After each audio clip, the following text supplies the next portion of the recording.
Hello everyone, good afternoon. Today is the presentation on comparative and translation study. Me, my co-partner Kusum and Maya.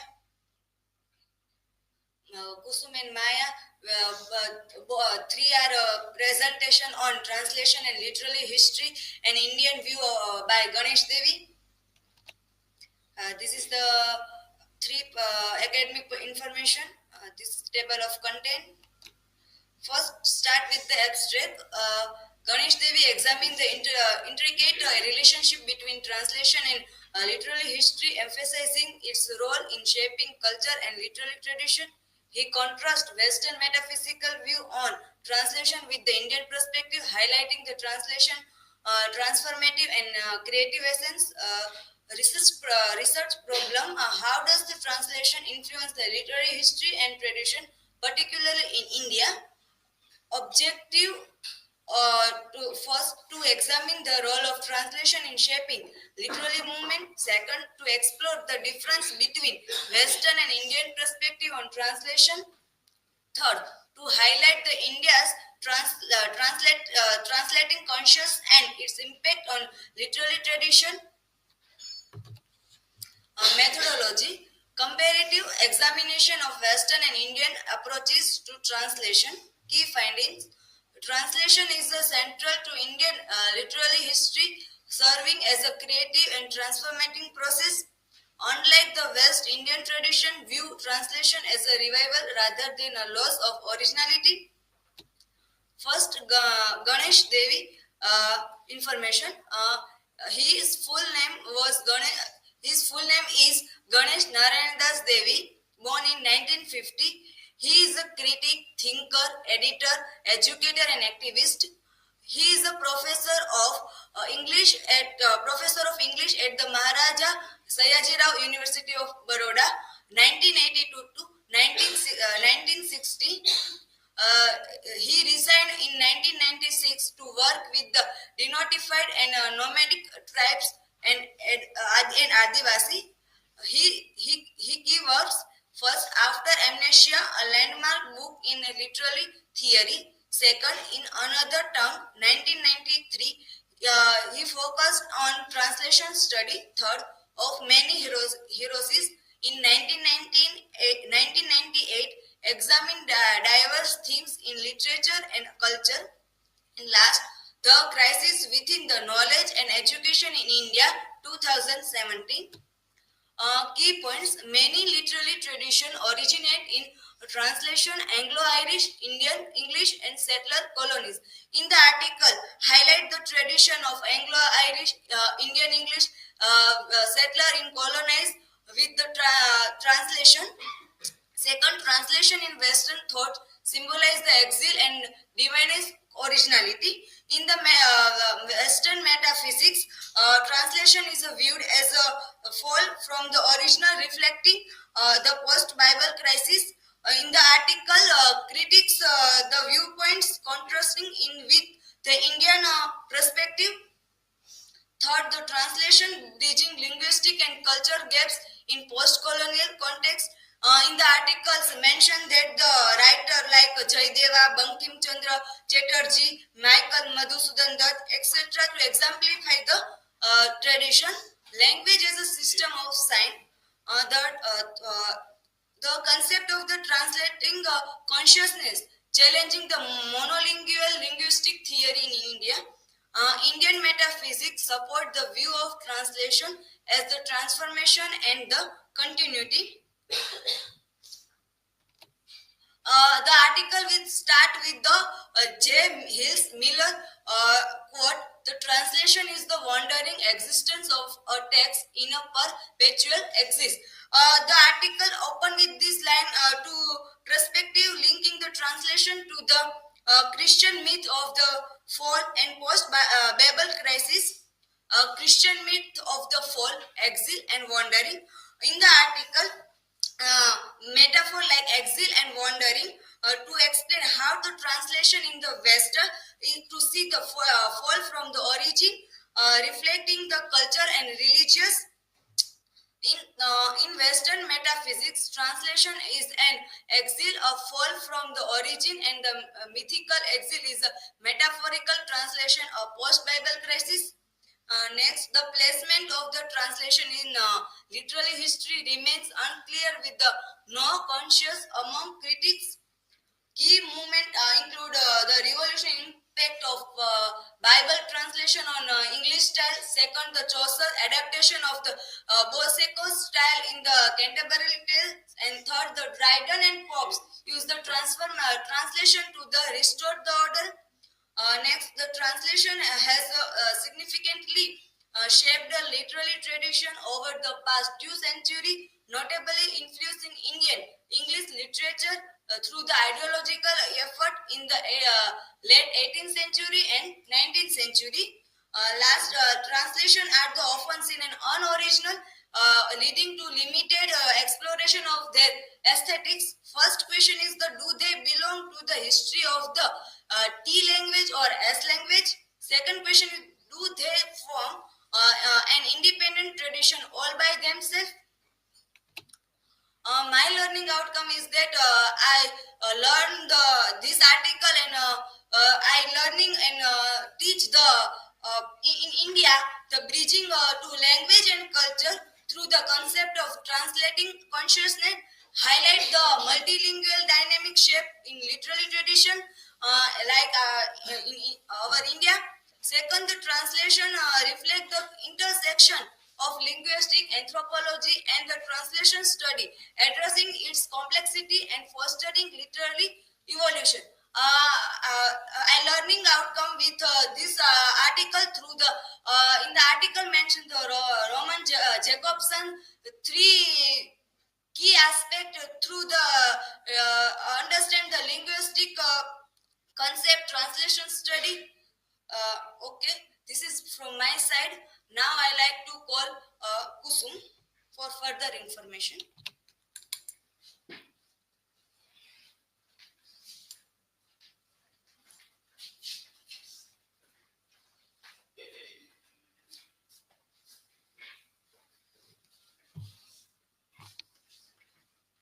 Thank you, Kushi, for making a stage this article. So I want to discuss the key arguments of this article. So first argumentator and with argument, we have a Roman Jacobson. In his essay on the linguistic of translation, proposed a threefold classification of translation. First one is those from one verbal order to another verbal order.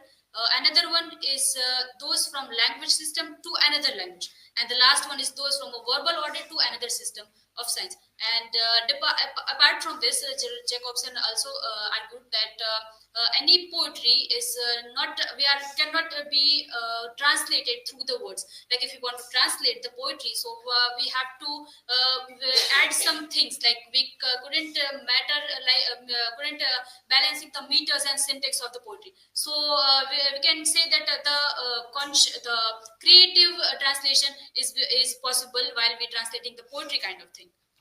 Another argument is came from the Noam Chomsky.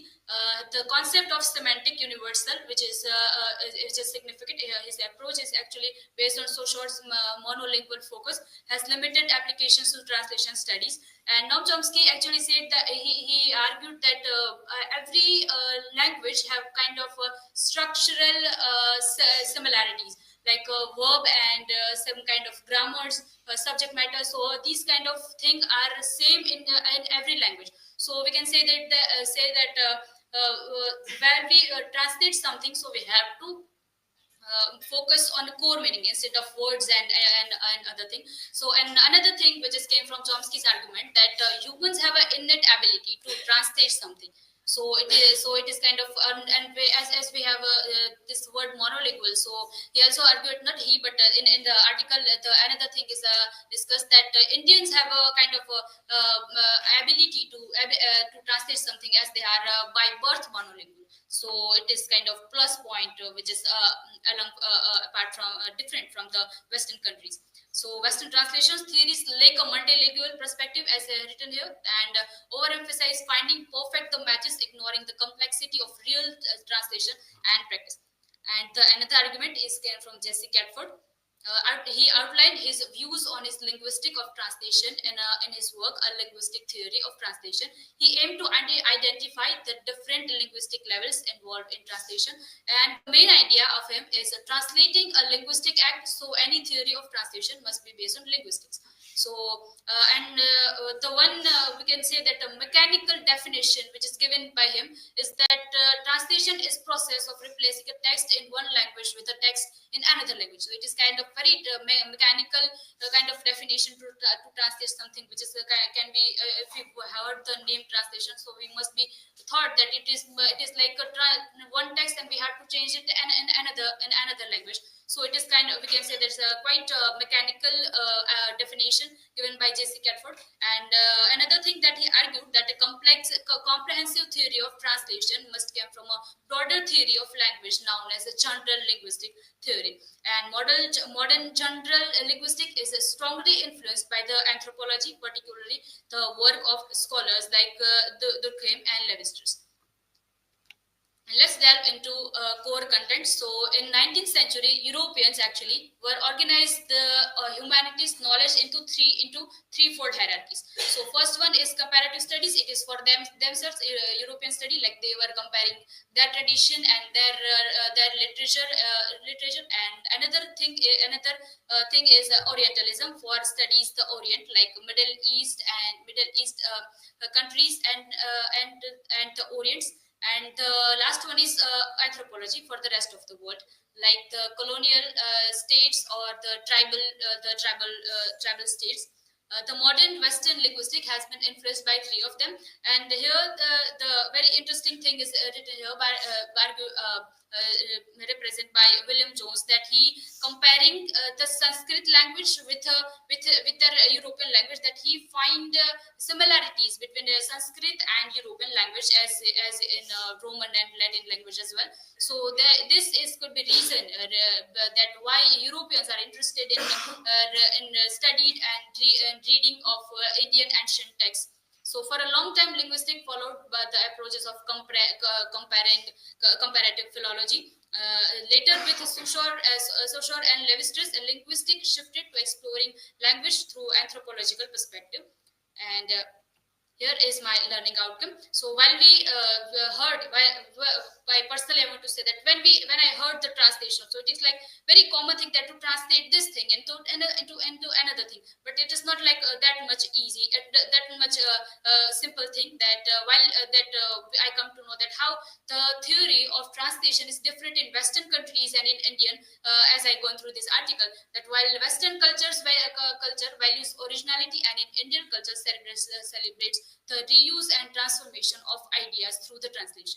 And the act of translation is not like to switch the text into another thing, or it not kind of tool, but it is kind of bridge, according to me. It is kind of bridge between language and culture, shaping literary tradition and histories. And as this particularly in perspective of India, so I want to say that translation in India is like a rebirth, when stories retain their essence, even retold in the different forms. So this is from my side. For further information, I would like to call my co-partner Maya.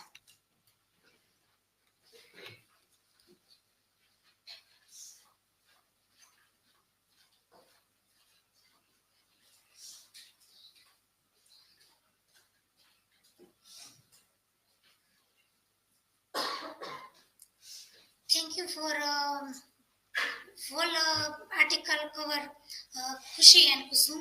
Now I discuss the problems in translation studies.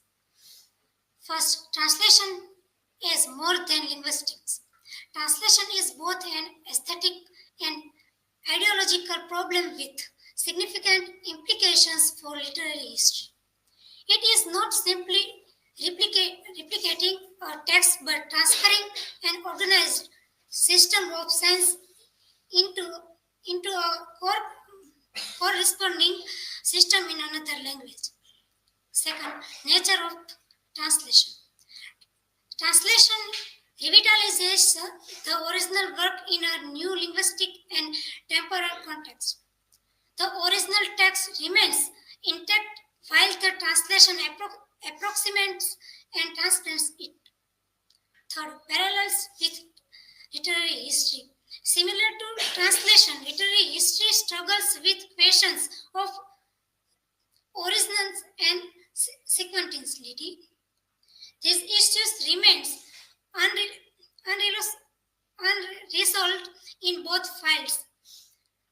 Fourth, Indian perspective. Indian literary communities have a translating consciousness embracing translation as foundational. Modern Indian literatures owe their development to translation effort by figures like Jaydeva, Hemchandra, Misal, Madhuchandan Dutt, H.N. Apte by Bankim Chandra Chatterjee. Conclusion. The Western metaphysical view of translation as a fail or exile. Indian metaphysics embraces the idea of continuity and transformation. Akin to the soul's migration from one body to another, this perspective emphasizes that significance, like the soul, transcends temporality and remains timeless. Indian literary traditions rooted in this philosophy value the reuse and revitalization of plots, stories, and characters across generations, placing less emphasis on originality. Instead, the true measure of literary excellence lies in the ability to transform and reinterpret the original, making Indian literary heritage inherently a tradition of translation. This is article running my learning outcome. Translation connects cultures, enriches literary traditions, and transforms text across languages. While often criticized in the West for reducing originality, example like Chaucer and the Bible reveal its creativity. Indian traditions view it as revitalization, celebrating continuity. Scholars like Roman Jacobson acknowledge its challenges but emphasize its cultural and literary significance. This is my references, and thank you. Now you can ask question.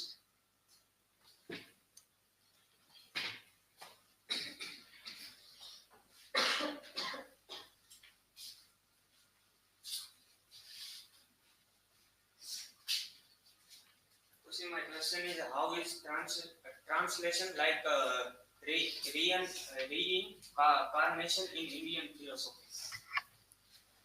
Okay, Jim. Translation like reincarnation in Indian philosophy, just as the soul transfer one body to another body without losing its essence. As a translation transform ideas from one language to another, contribute to their core idea to transform their content. So, thank you.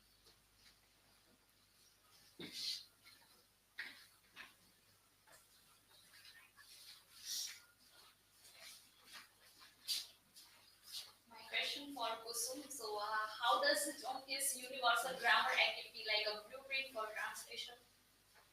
Okay, the blueprint of Chomsky is like the theory which is useful for the translators to navigate through the structural similarities, but even when the meanings and words were changed. But one thing that personally I want to add here, that it is kind of limitation in Chomsky's theory, that if we focus or if we follow his theory, which is based on to follow the grammatical things, then we must ignoring the historical or emotional depth of the particular text. So it is kind of limitation.